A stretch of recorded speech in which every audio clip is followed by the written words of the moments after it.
Jeff Grubb is saying June 9th. Nate the Hate is not saying date, but saying next week. Meaning that the time has come for the reveal of, most of all, Ocarina of Time Remake. The biggest bet and risk that Nate took when he came out with it in March and saying that it's a holiday release. Do you think maybe there is potential if they are going to announce some other type of Zelda project? You know, you mentioned like a 2D one that maybe Grezzo was working on or something.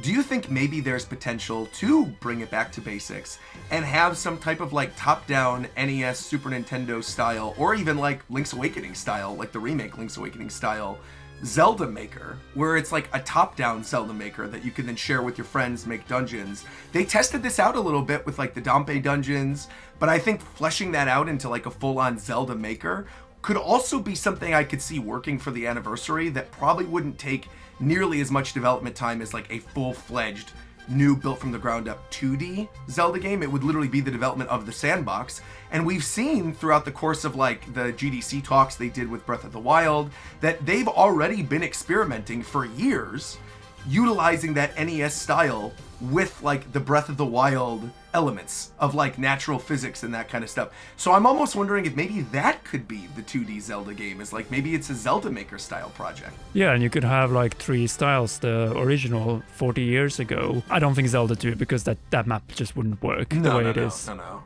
I think it would be NES, SNES, and Link's Awakening remake. Yeah, Link's Awakening remake, exactly. That way you don't have to cover Game Boy. That is a good idea. I think that could work pretty well. Speaking of 40th anniversary, there's another one, and that is Metroid. We have gone 5 years since Metroid Dread. Is it time for Metroid 6 or a Super Metroid remake, Joey? If it's this year, the Super Metroid remake would come before Metroid 6. If the Super Metroid remake's even real. If it's not real, then Metroid 6 all the way. But I don't know if this is the year for another Metroid game, because we just got Metroid Prime 6 months ago at this point. I think people need to remember too that like Dread sold extremely well. Like, that is one of the best-selling Metroid games in the franchise. If not the best. It is the best-selling. It is the best. So I think they know they're onto something. The version that most resonates with the majority of people out there, right, that are into Metroid are the 2D Metroid games. Will almost definitely be developed by Mercury Steam. I think, they've knocked it out of the park twice now. I am in agreement with Joey that it is too soon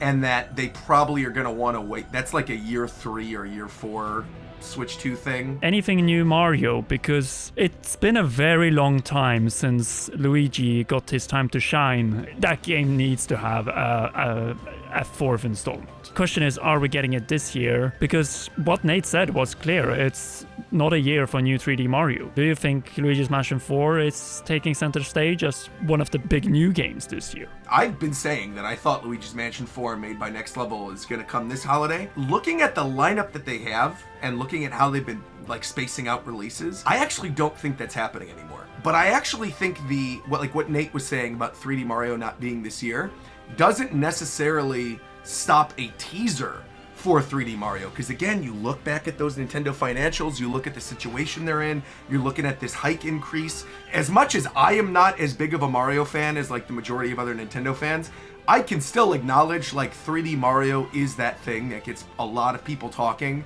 and like buying systems.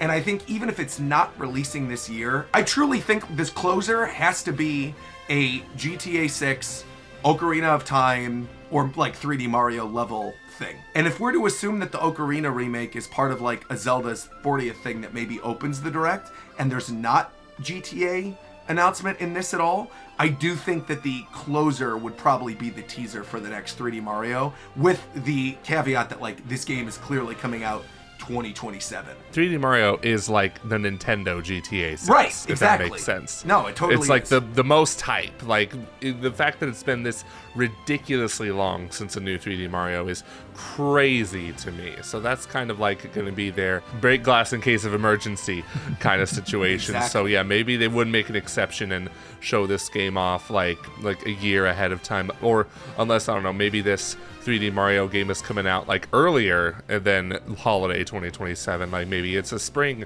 game, although I feel like they would save that for the holiday with Mario. Unless late next year the holiday game is Smash Brothers, right? Then, because that's kind of the only other thing I could think of that would be a huge holiday game for next year. And again, that still falls in that 2-year window, right? That initial 2-year window where we've always seen these Smash games occur. If it is a new Smash game and not a Switch 2 edition of Smash, I think that could be the holiday game, and they could do a release of Mario in like April or something along the lines of like, you know, a spring release that would really get people talking. Because I think this is also dependent on when Wind and Waves is coming out. I don't think we've had a new 3D Mario and a new generation of Pokemon in the same year for a very, very long time. And those are two massive money makers for them. So if we get back-to-back Mario and Pokemon, I could also see a world in which Pokemon becomes the holiday game next year. And again, Mario is out a little earlier to get that big push within the fiscal year to have, you know, a 3D Mario on the system, even if it's not this holiday. I do feel like Mario needs something at least in this direct. Unless they do it like they did in 2014, where they said straight out, there's no focus on Mario here, and it's like, I am getting dumped. I'm out. Get my cut around. I'm out of here. Right. That was the direct they announced to Mario Maker, though. That's and then true. they made Yes. a joke about, all right, we need him to fight the bad guys. I'm glad you bring that up. Do you think, as a holdover this year, maybe we get Mario Maker 3?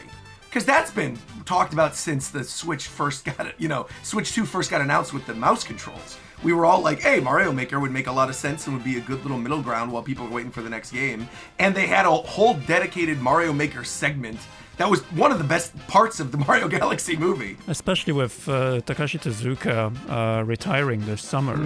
This could be like his final send-off, pretty much. Yeah, I think Mario Maker makes sense in that regard. Question is, would they go 3D Mario then? Because it's 3, you know. That would be very tough, but I feel like they could do it because it's like, I really feel like they got to do something like insane for me to be interested in another Mario Maker game, because I really thought Mario Maker 2 was just a massive disappointment.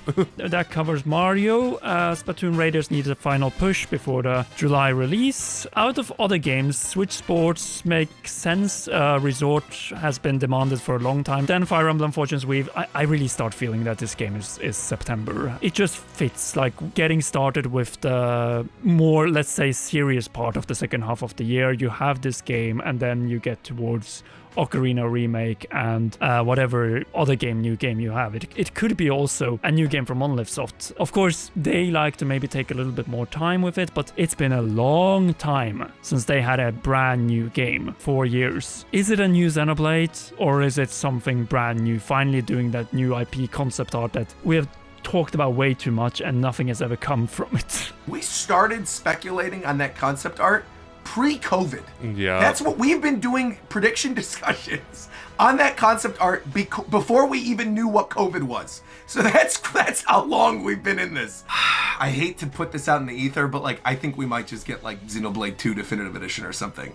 I think that could just be the Monolith Soft thing that's in this direct. Yeah, speaking of Switch 2 editions, Pikmin 4 has not seen any upgrades despite 1, 2, and 3. Well, 3 got a Switch 2 edition, didn't it? It's rumored to be getting one. Or it was rated. I think it was rated straight up.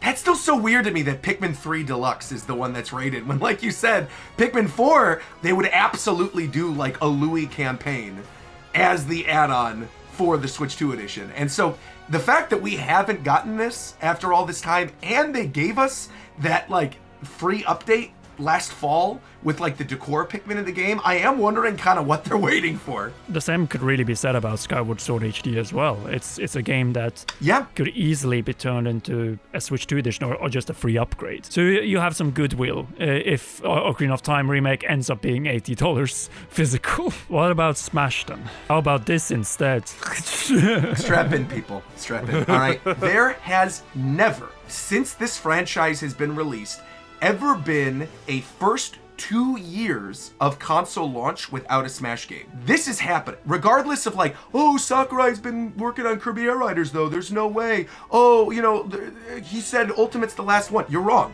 Bro, Nintendo likes money. This has never not happened. It is happening. I think the question is whether or not it is a reboot or a Switch 2 edition, right?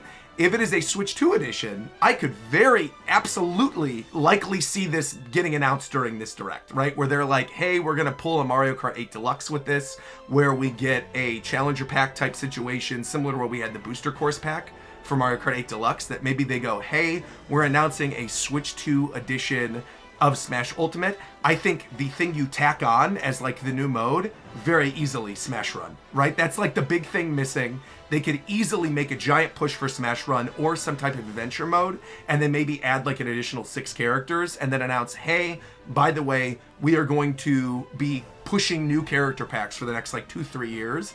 And in that situation, I don't think we're getting a new Smash Brothers in the life cycle of Switch 2. But that is it for part 2 of our Nintendo Direct predictions. But before we go, be sure to leave a like, subscribe, and press that notification bell. We'd also like to thank our patreon.com/commonrealm patrons. Special shoutouts go to royal producer Jonathan, as well as our heroes Cheryl, Garrett Hoy, Holly Wolf, and Kintaro. You all rock, and please enjoy these awesome videos.